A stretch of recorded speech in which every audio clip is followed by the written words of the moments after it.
오늘 설교 제목이 성도의 표지입니다. 표지. 책 껍데기를 말하나? 그렇게 아마 생각하시는 분들도 계실까 모르겠습니다. 이 표지라는 말은 구체적으로 정확하게 이런 뜻입니다. 참됨을 드러내는 표시. 그러니까 누가 진짜 성도인지를 드러내는 표시. 그것을 이제 우리 이제 믿음의 말로 표현하면 성도의 뭐다?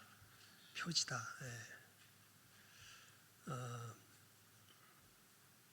여러분, 교회의 참된 교회의 표지가 뭔지 기억하십니까? 기억이 이제 좀 가물가물해요. 말씀의 바른 참된 순수한, 그러니까 복음의 선포죠. 말씀의 바른 선포, 성례의 바른 시행. 그 다음에 이 두 가지는 우리 그 개신교회나 루터교회나 그러니까 종교개혁을 일으켰던 그 모든 교회들이 함께 고백하는 겁니다. 하지만 그러니까 그 얘기는 무슨 얘기냐면 캐톨릭은 이제 이렇게 이야기 안 하는 거죠. 우리 개신교도들이 이제 말씀의 바른 선포와 성례의 바른 집행, 그리고 우리들 측에서는 이제 이것, 루터교회는 이건 얘기는 안 해요. 근데 우리는 이야기한다. 권징의 시행, 바르게 살아가도록 돌보는 것을 말하죠. 그러니까 이것이 있어야 참된 교회다. 그래서 그것을 교회의 뭐다? 표지다. 이렇게 이야기합니다. 그러면 뭐가 있어야 참된 성도냐? 그것을 말할 때 뭐라 그럴까요? 성도의 표지라 그러는 겁니다. 성도의 표지. 오늘 말씀은 정말 그것을 그냥 그 핵심을 정말 완벽하게 우리들에게 소개해 주고 있습니다. 우리 12절 말씀 다시 한번 읽도록 하겠습니다. 시작하면 읽습니다. 시작. 성도들의 인내가 여기 있으니 그들은 하나님의 계명과 예수에 대한 믿음을 지키는 자니라. 아멘. 여기서 이제 인내가 여기 있나니 그거는 이제 위의 내용과 연결이 되어 있겠죠. 오늘 우리가 초점을 맞춰야 될 것은 그 인내가 여기 있나니에 대한 위에 있는 내용보다는 이 성도들 그들은 누구다? 여기입니다. 이렇게 표현되죠. 성도들 그들은 어떤 사람들이다? 함께 고기만 읽어봅니다. 시작. 하나님의 계명과 예수에 대한 믿음을 지키는 자니라.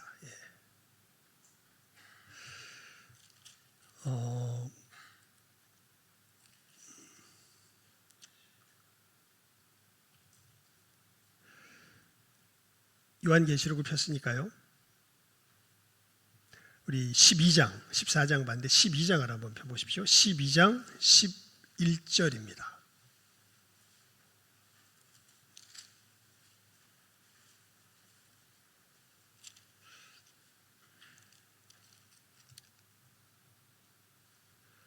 죄송합니다. 17절입니다. 17절, 12절에 17절, 제일 마지막 절입니다. 17절. 시작하면 읽습니다. 시작. 용이 여자에게 분노하여 돌아가서 그 여자의 남은 자손 곧 하나님의 계명을 지키며 예수의 증거를 가진 자들과 더불어 싸우려고 바다 모래 위에 서 있더라. 여기는 이제 이 성도들을 여자의 남은 자손이라고 바꿔서 표현하죠. 그러면서 이 여자의 남은 자손의 표지가 무엇인지 똑같은 이야기를 합니다. 하나님의 계명을 지키며 예수의 증거를 가진 자들. 왜 이것을 지금 강조하냐면요. 우리는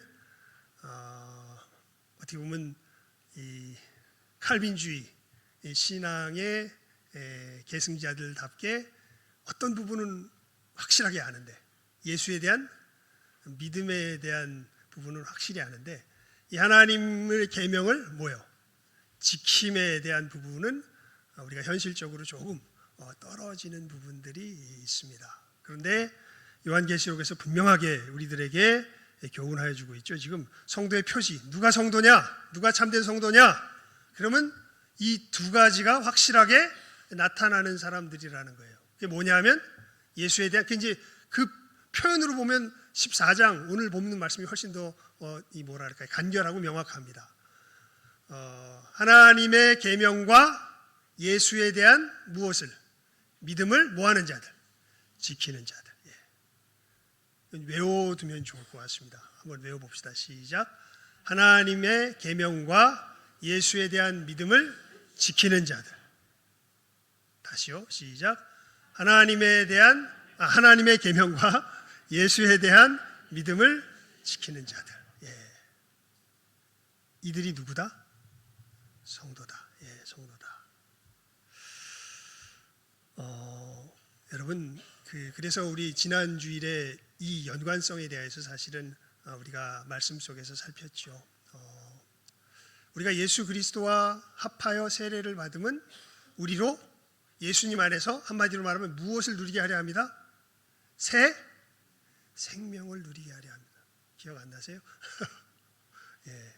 새 생명을 누리게 하려 합니다. 그러니까 예수를 믿는 것이 그 부분에 있어서 여러분 초점이 흐려지면 안 됩니다. 옛날에 그래서 박영선 목사님이 그 부분이 한국교회 가운데서 이제 흐려질 시기쯤 되어서 하나님께서 그 목사님을 이 땅 가운데 보내셔서 이 부분에 대해서 굉장히 많이 강조를 했죠.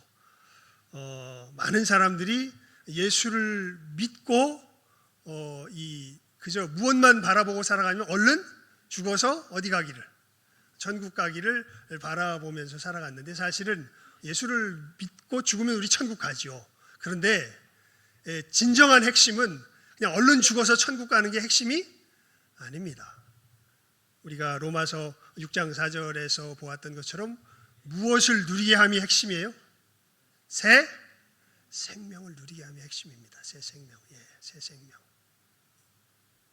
그 새 생명 가운데 어디 가는 것도 포함되어 있는 거예요. 천국 가는 것도 포함되어 있는 거예요. 그래서 어떻게 보면은 큰 누림 속에서 일부의 부분입니다. 그랬을 때 이 새 생명을 누린다는 것이 무엇인가에 대해서 성경이 가장 중점적으로 우리들에게 강조하는 말을 두 가지로 제가 요약해서 여러분들에게 정리를 해서 알려드렸죠. 다른 것이 아니라 하나님께 대한 이 태도와 이웃에 대한 태도가 바뀌는 것이죠. 예수님 안에, 예수님 밖에 있었을 때는 우리는 하나님을 하나님으로 대할 수 없었습니다. 이게 이제 누구든지 그리스도 안에 있으면 새로운 피조물이라는 말씀에 가장 핵심되는 내용이에요. 아무리 세상 사람들, 예수님 밖에 있는 사람들한테요, 너 하나님을 하나님으로 대해 이렇게 얘기해도 이 사람들은 할 수가 없어요.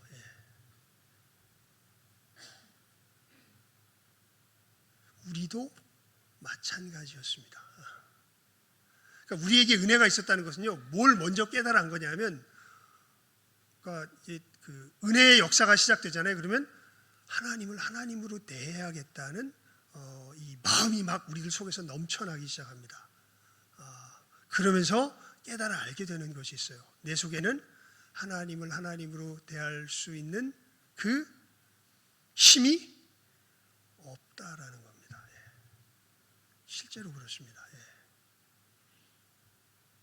그래서 우리 뭐 찬송 중에 많이 있잖아요. 만세반석 대표적인 게 이거죠. 열리니 내가 들어갑니다. 창의 허리 상하여 물과 피를 흘린 것 내게 효험되어서 정결하게 하소서.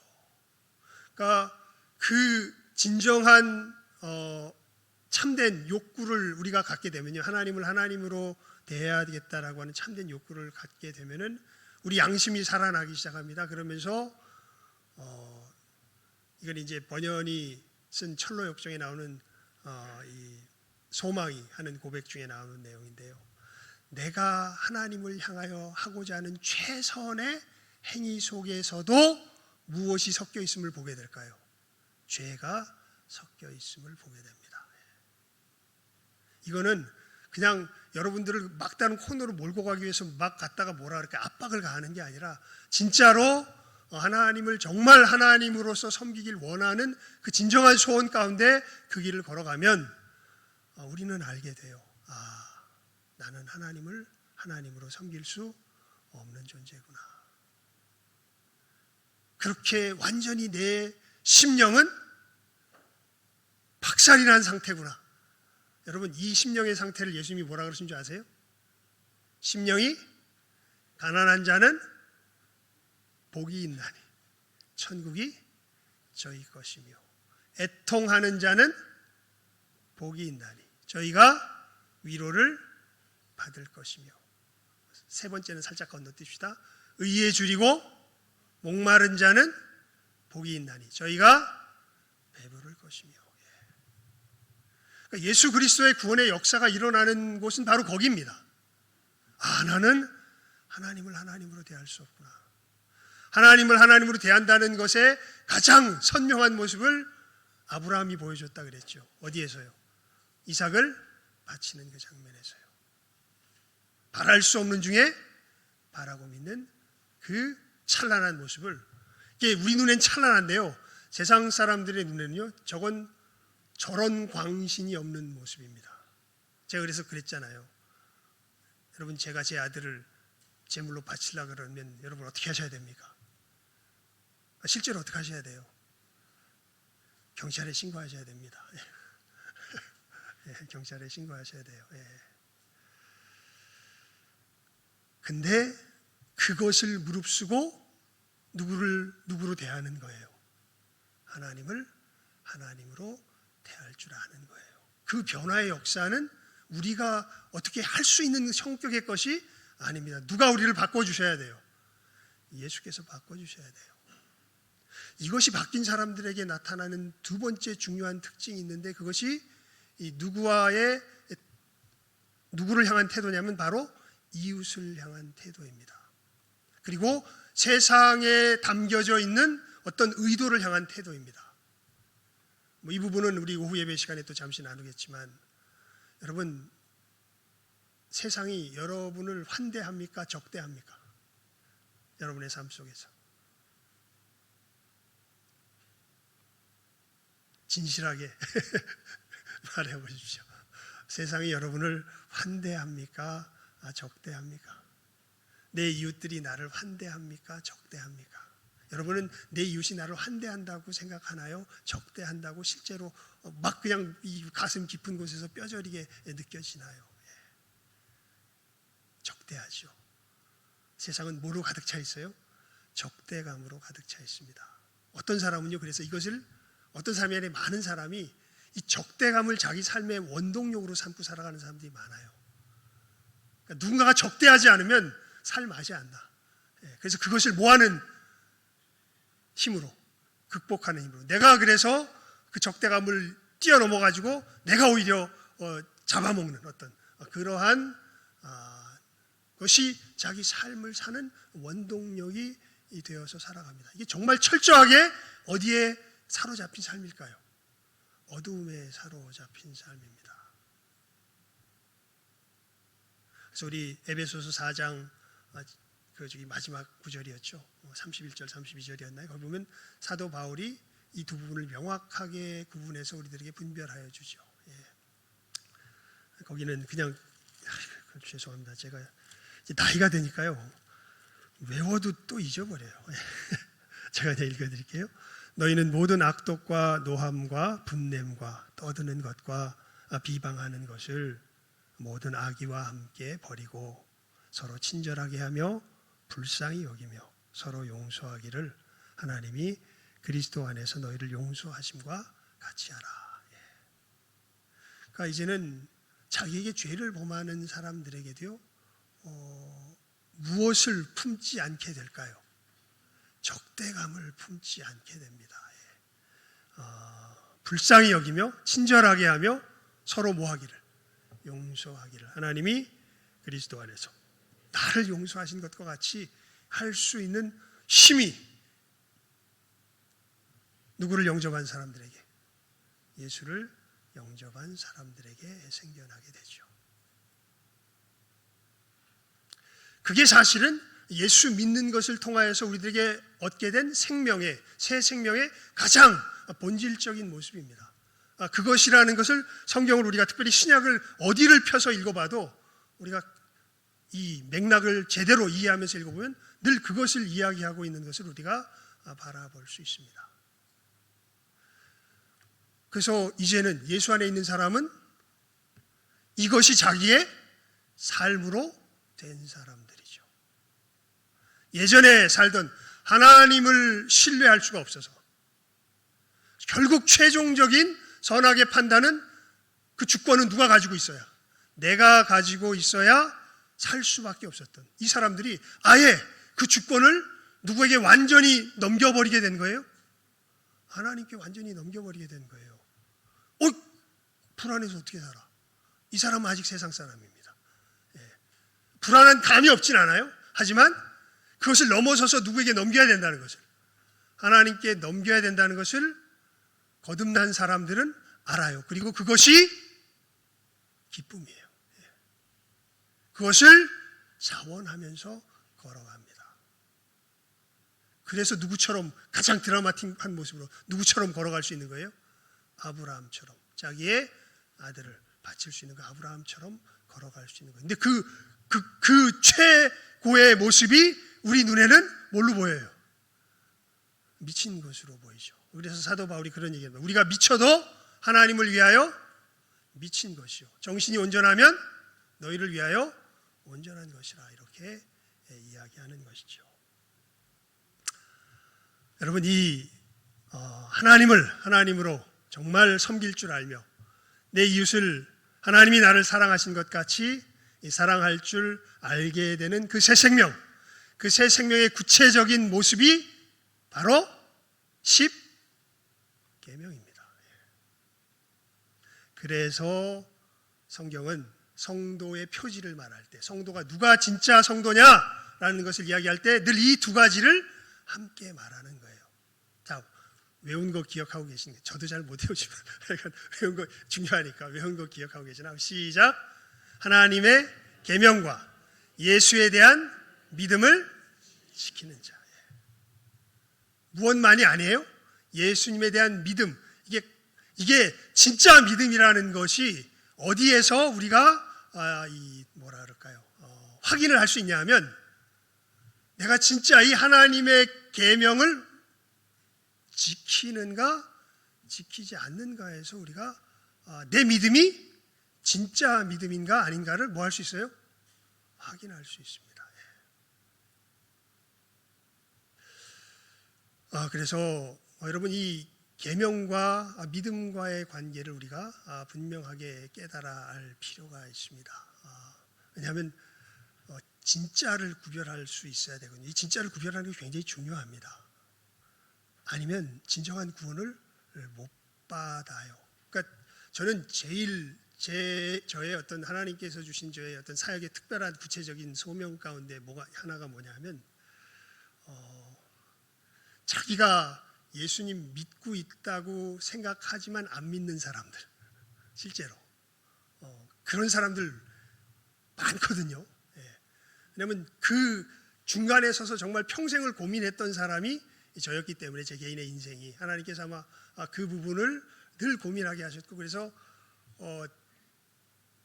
얼른 저기 아닌 사람은 빨리 알게 해줘야 돼요. 너 아니다. 너 예수 믿는 줄 알고 있는데 너 아니다. 너 그거 예수 믿는 것 아니다. 제대로 믿어야 된다. 천국 가자. 제대로 가야 된다. 그러면서 제가 몇 번 말씀드렸죠. 우리 최유진 집사님 그 형부 중에 한 사람이, 그 사람이 정말 아주 은혜가 있는 사람이다라고 이야기를 했던 기억이 납니다.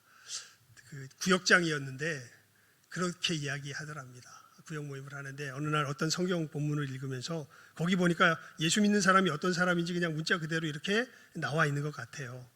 그 내용 자체가 무엇인지는 제가 지금 기억이 안 나는데, 그분이 그러더랍니다. 구역 모임 구역원들한테, 오늘 말씀을 보니까 저는 예수 믿는 사람이 아닌 것 같아요. 아이, 구역장이 그런 말 해도 됩니다. 진짜 중요한 건 내가 진짜로 누구인지를 어떻게 해요? 바르게 아는 것입니다.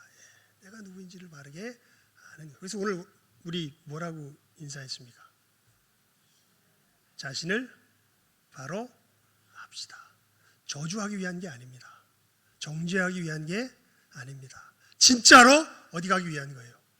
천국 가기 위한 것입니다. 그러려면 우리가 누구를 바로 알아야 돼요? 자신을 바로 알아야 됩니다. 이 기준에 비추어서 특별히 오늘 말씀에 나와 있는 이 하나님의 우리 예수에 대한 믿음에 대한 이야기는 여태까지 많이 했으니까 하나님의 무엇에 대한 기준에 비춰서 계명, 이 계명을 뭐 하는 자들이래요? 지키는 자들이래요. 하나님의 계명을 지키는 자들이래요.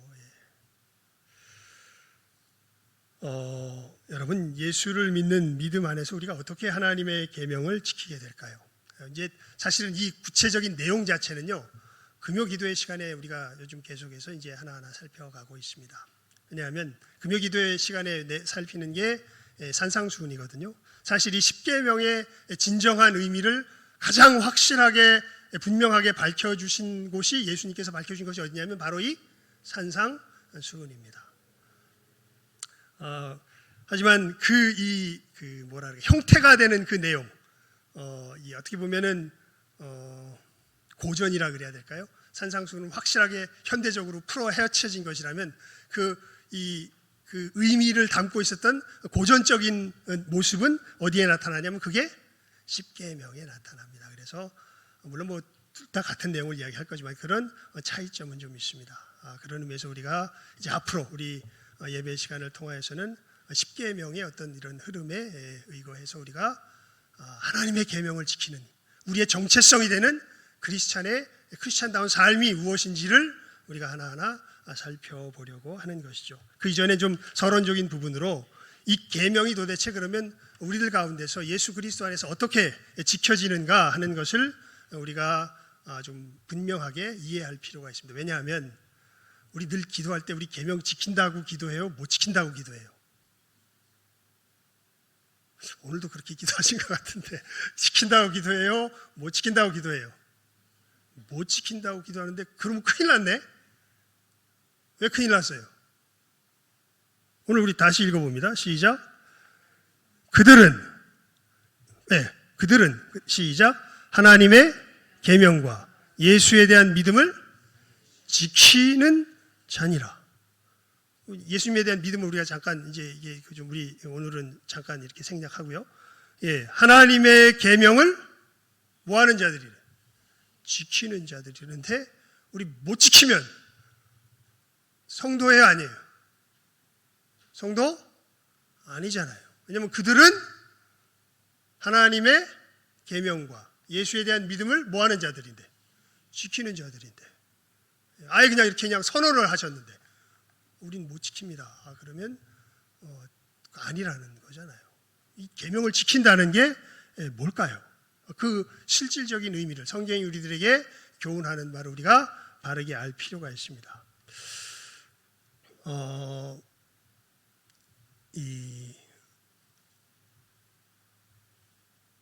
이렇게 결론적으로 일단 이야기를 하고 시작을 하겠습니다. 이 10계명을 하나님의 사람들이 진실하게 지켜요. 하지만 완전하게는 아직 못 지킵니다. 이걸 구별하실 줄 알아야 돼요. 어떻게는 지켜요? 진실하게 지켜요. 진실하게. 하지만 아직 어떻게는 못 지켜요? 완전하게는 못 지켜요. 그래서 사도 바울이 이런 표현을 합니다. 고린도전서 13장에 보면 우리가 아직은 거울을 보는 것 같이 뭐하나? 희미하나. 그때가 되면 얼굴과 얼굴을 대면하여 보는 것 같이 확실하게 예수님의 모습을, 하나님의 모습을 보게 될 것이다. 그래서 하나님의 모습을 본다는 것은 눈이 좋다라는 뜻이 아니라 그 사람이 누구를 닮았다는 거예요. 하나님을 닮은 만큼. 그래서 여러분 하나님을 볼 수 있는 사람은 여러분 하나님 보여요? 이게 자기가 하나님을 닮은 만큼 보게 돼요. 말씀에 우리가 입각해서 보게 되면 하나님을 아주 조금은 못 보면 안 돼요. 조금은 뭐 해야 돼요? 성도라면 조금은 뭐 해야 돼요? 봐야 돼요. 그래서 사도 바울이 그렇게 표현하는 거죠. 내가 지금은 무엇을 보는 것 같이 희미하나? 거울. 그 당시 거울은 놋거울입니다. 그래서 우리 지금처럼 이렇게 선명하게 안 나와요. 그냥 이 카메라 무슨 이게 저기 뭐야 이렇게 내 셀카 찍을 때처럼 이렇게 하는 것처럼 이렇게 선명하게 안 나와요.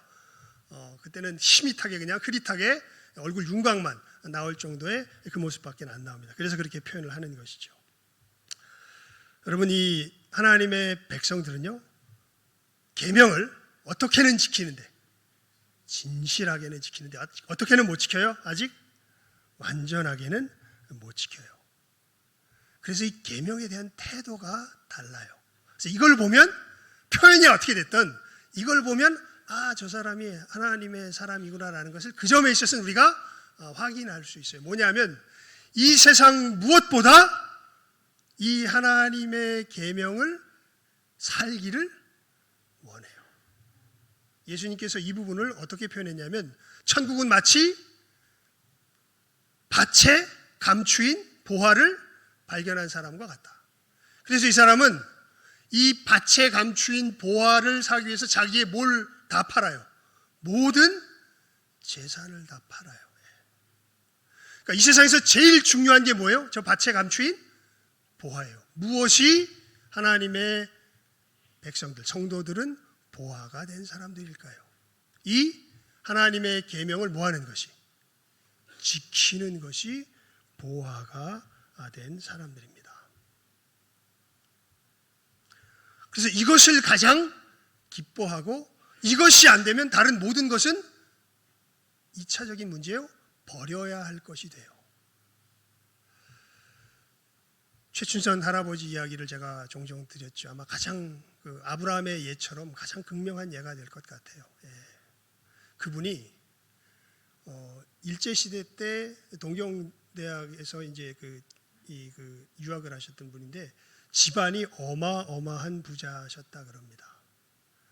인천공항에서 이 서울에 이르는까지의 그 땅이 전부가 다 자기 집안의 그러니까 쉽게 말하면 그 장남이니까요. 자기 땅이었던 거예요.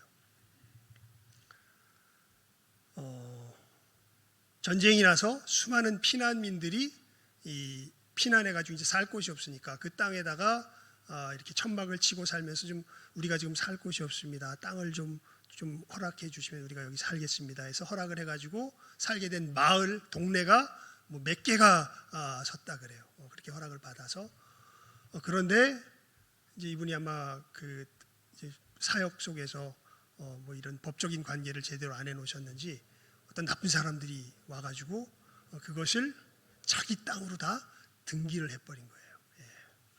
그래가지고 소송이 붙었습니다.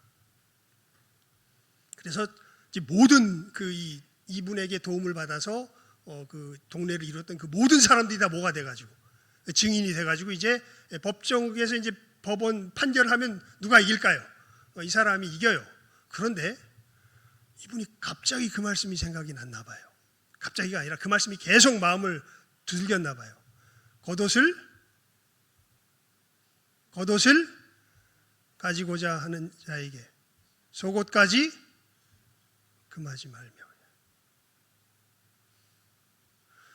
여러분, 땅 몇 평이 아닙니다. 몇십 평이 몇 백만 평인지 모르겠습니다. 저는 잘 구분이 안 가는데 인천공항에서 서울 인근까지 이르는 그 땅입니다. 근데 하나님께서 그분에게 그러한 감동을 주셨나 봐요. 겉옷을 가지고자 하는 자에게 속옷까지 금하지 말며. 자기 아들이, 그러니까 그때는 부자였으니까요. 초창기에는. 그러면서 이제 알거지가 된 거죠. 알거지가 돼가지고 이제 막 떠돌아다니는 삶을 살아가기 시작합니다. 나중에 후에는. 자기 아들이 그 당시만 해도 그런 총 장난감 이런 것은 구할 수가 없을 때거든요. 총 장난감 이런 것을 부자여가지고 어떻게 갖게 됐나 봐요. 그랬더니 이렇게 그걸 갖고 노는 걸 이렇게 딱 보더만 그걸 당장 뺏어가지고 확 부숴버리더랍니다. 그 최춘선 목사님이. 그래서 왜 그런가 그랬더니 딱 한마디 하세요. 악은 모양이라도 취하지 말라. 그래서 그 아들 목사님이 평생에 한이 됐었는지 간증할 때 그 얘기를 하세요. 아버지가 내가 그렇게 잘 갖고 놀던 장난감 총을 가지고 와가지고 확 부수시면서 그 말씀만 한마디 하시더라. 악은 모양이라도 취하지 말라. 그래서 그냥 확 부숴버렸다래요. 여러분, 하나님의 백성이 되면요, 무엇이 가장 소중해요? 하나님의 말씀이, 하나님의 계명이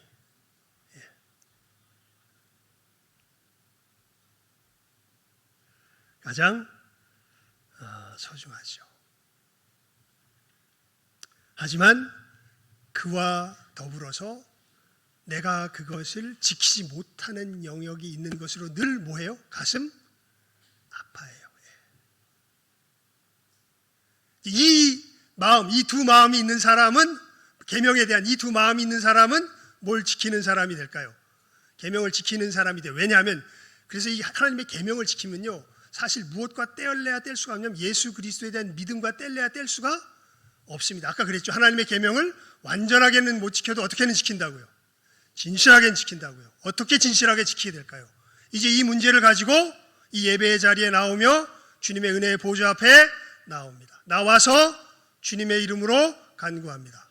이 길을 걸어갈 수 있게 하여 주시옵소서.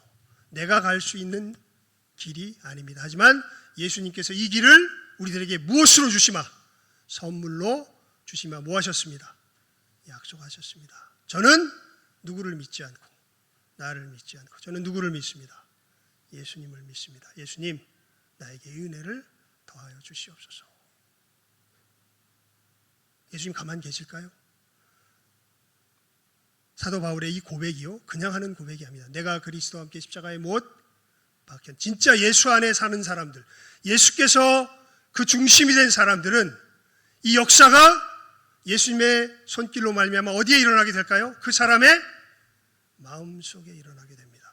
그래서 남들이 보기엔 겉으로, 우리는 사람은 뭐만 볼 수 있어요? 겉모습만 보니까요. 그냥 겉모습은 누구도 흉내낼 수 있을까요? 마귀도 흉내낼 수 있습니다. 하지만 그 속에서 그 마음이 변화되어서 진실한 마음으로 하나님으로 대하며 이 하나님을 경외하는 것을 기뻐하며 이 적대감을 이기며 하나님께서 말씀하신 이 계명의 삶을 나의 삶 가운데서 하나하나 분별하며 살아가는 이 삶. 하다가 보면 좌절하지만 아예 넘어지지 아니하며 주께서 나에게 이것을 선물로 주셨다는 것을 오히려 그 속에서 믿고 그 문제를 주님 앞에 가지고 나아가며 주의 보혈의 은혜를 힘입어서 다시금 극복하고 하면서 과연 예수께서 내게 주신 이 삶이야말로 진정한 삶이구나라는 것을 어디에서 느끼며 자기 마음에서 느끼며 이 나라가 곧 어떻게 되리라? 오리라. 산자와 죽은 자를 심판하러 오시리라. 여러분, 예수의 사람들은요, 그래서 이게 얼만큼 찬란하며 얼만큼 분별되는지는 각자의 모습에 따라 다를 것이지만 이것만큼은 부인할 수가 없습니다. 정말 예수를 믿으면요, 내 삶의 그 가장 중심되는 부분부터 시작되는 하나님의 계명을 지키는 삶이 어떻게 돼요? 굴러가기 시작합니다. 안 굴러갈 수가 없습니다. 이제 제대로 굴러가면 한 가지 드러나는 두드러진 특징인데 그게 뭐냐면 세상에 미움을 받습니다. 정말 하나님을 섬기며 살아가잖아요. 그러면 누가 미워할까요? 세상이 미워해요. 여러분, 나 정말 예수님 믿어서 정말 하나님께서 주신 이 말씀대로 살아가려고 하는데 너무 괴로워. 세상에서 너무 힘들어. 그때 예수님 뭐라고 하신지 아세요? 여기는 그냥 읽어봅시다. 예수님께서 직접 하신 말씀이니까. 마태복음 5장. 마태복음 5장. 예. 마태복음 5장.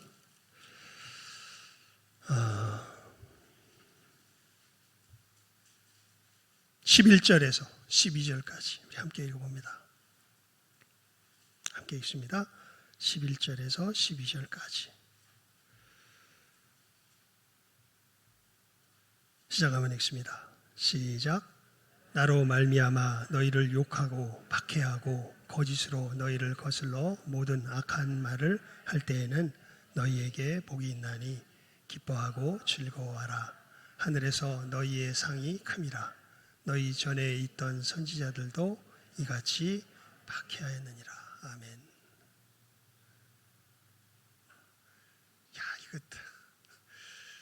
죄송합니다. 저도 잘 못할 때가 많은데, 하지만 예수님의 말씀은요, 여러분이 정말 예수님 안에서 이렇게 정말 진실하게 하나님의 계명을 하나님께서 깨달아 알게 하시는 그 영역 속에서 정말 자기 자신을 부인하면서 하나하나 진실함으로 분투하며 살아가며 애쓰며 나아가게 될 때 뭐가 온다고요? 어려움이 와요. 어려움이. 그때 뭐 하라고? 뭐 하랍니까? 그때 기뻐하랍니다. 왜요?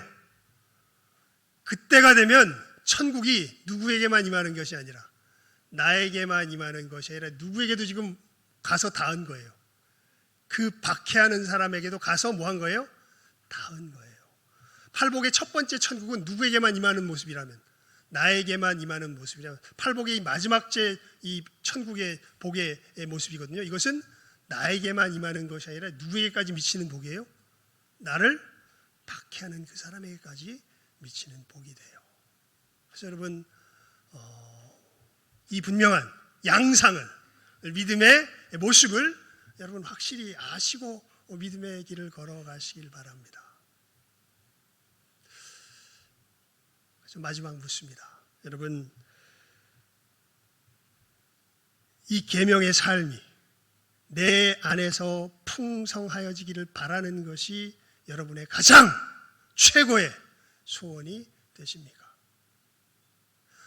내가 몇십억짜리 집을 얻는 것보다, 내가 이 세상 모든 직업은 다 한계가 있어도 이 직업만큼은 한계가 없는 정말 어마어마하게 좋은 직업을 얻는 것보다,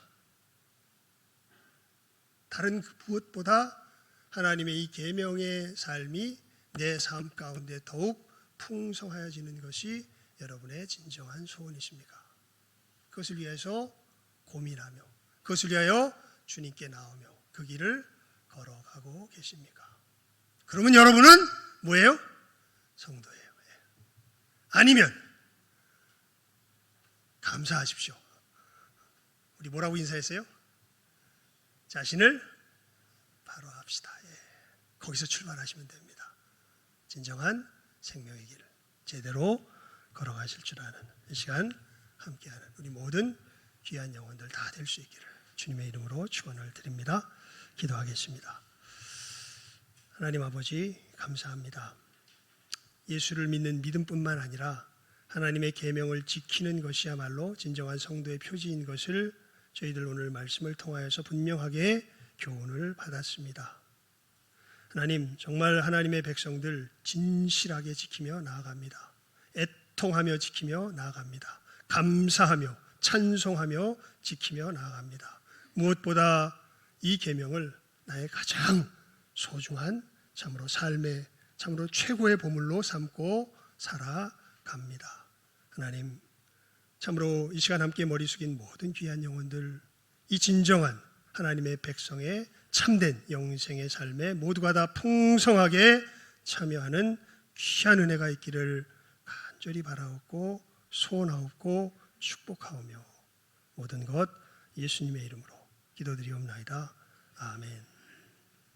우리 찬송 336장 찬송드리며 준비한 예물 드리도록 하겠습니다.